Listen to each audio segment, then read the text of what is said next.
Today we want to take a look at another day of graphing our linear inequalities. If I take a look at question number 1, we've got 2x minus y is less than 4. To graph this, we first have to put our line into y equals mx plus b. So I'm just going to go ahead and rewrite my equation. 2x minus y is less than 4. And to put it into y equals mx plus b, I've got to get y by itself. That means I need to start by subtracting 2x from both sides, move the unattached part to the other side, and I'm left with negative y is less than negative 2x plus 4. Then, to get y completely by itself, I have to divide by a negative. Anytime I divide or multiply both sides of an inequality by a negative, I have to flip the inequality around. So now this becomes y is greater than negative 2 divided by negative 1 is a positive 2x. 4 divided by negative 1 is negative 4. Now that my inequality is in the correct format, I can go ahead and start by graphing my line and then figure out which side to shade. This line is going to start down at negative 4 on the y-axis, so I plot my point. And if I have a slope of 2, or 2 over 1, I'm going to go up 2, forward 1, up 2, forward 1, up 2, forward 1, a couple times. And it's just a greater than sign, so that means this line is dotted. It's also a greater than sign, which means that I'm going to shade everything above the line. And that's what number 1 should look like. Any point in that shaded region would be an answer. So like, for example, the point negative 2, 2, negative 3, 4, the point 1, 5, any of those points that are in that shaded region would all be solutions. Now let's take a look at number 2. Number 2, same idea. I have to get that y by itself. So I'm going to first start by rewriting my inequality. 2x minus 3y is greater than negative 12. I have to get my y by itself, so I always move my x part over. If I have a positive 2x, to move them to the other side, I have to do the opposite, subtract 2x.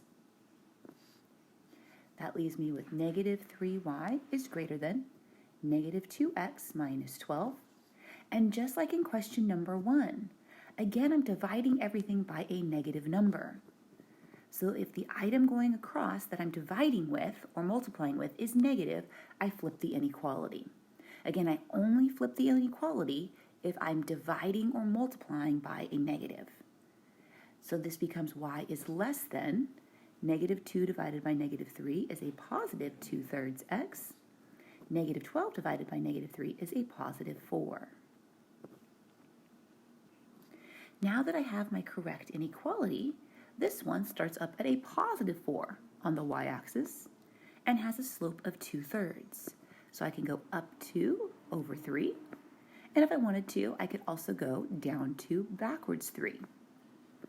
Once I have either 1 or 2 points besides my y-intercept, I can go ahead and graph my line.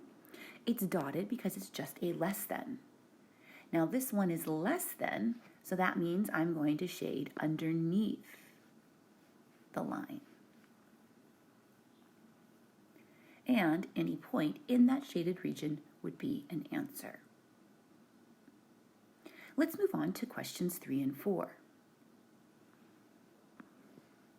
For question number 3, I have to get y by itself. So I'm going to start once again by rewriting my equation. X minus 2y is greater than negative 4. And I want to move that x over first, so let's subtract x from both sides. That's going to leave us with a negative 2y is greater than negative x minus 4. And just like in questions 1 and 2, for question number 3, we're dividing by a negative. So if I divide everything by a negative, then I'm going to have that y is less than, I have to flip the inequality. A negative 1 divided by negative 2 becomes a positive 1/2 x. Negative 4 divided by negative 2 becomes a positive 2. This line is going to start at 2 on the y-axis and has a slope of positive 1/2, which means I'm going to go up 1 over 2 up 1 over 2. And it's again dotted because it's just a less than sign. It's a less than sign, which means that I'm going to shade under the line.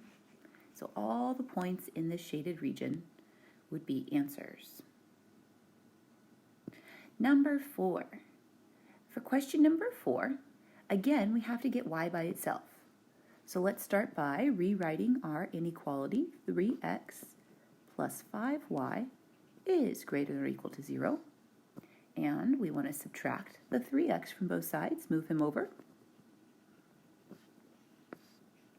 That's going to leave us with 5y is greater than or equal to negative 3x plus 0, but we don't need to put a plus 0. And then let's divide by 5. Now here, I'm dividing by a positive number. If I divide by a positive number, I do not change the inequality. So it stays y is greater than or equal to negative 3/5 x. And if you want to put a plus 0 there so that you know to start at the origin, you can. So let's start by plotting our first point at 0, 0. And this time I have a slope of negative 3/5. So I want to travel down 3 and forward 5. And then I'm going to draw a solid line in because it's a greater than or equal to. Notice that there's the little line underneath your greater than sign. Greater than is above. So I'm going to shade all the area above my line. Now you can do the second part of the worksheet. On the back side, if I take a look at problems 5 and 6, I don't have to change the equations. They're already in the correct form, y equals mx plus b. But then 7 is a vertical line because it just has an x. And for 8, 9, and 10, those ones you're going to have to do like questions 1, 2, 3, and 4, where you have to get y by itself.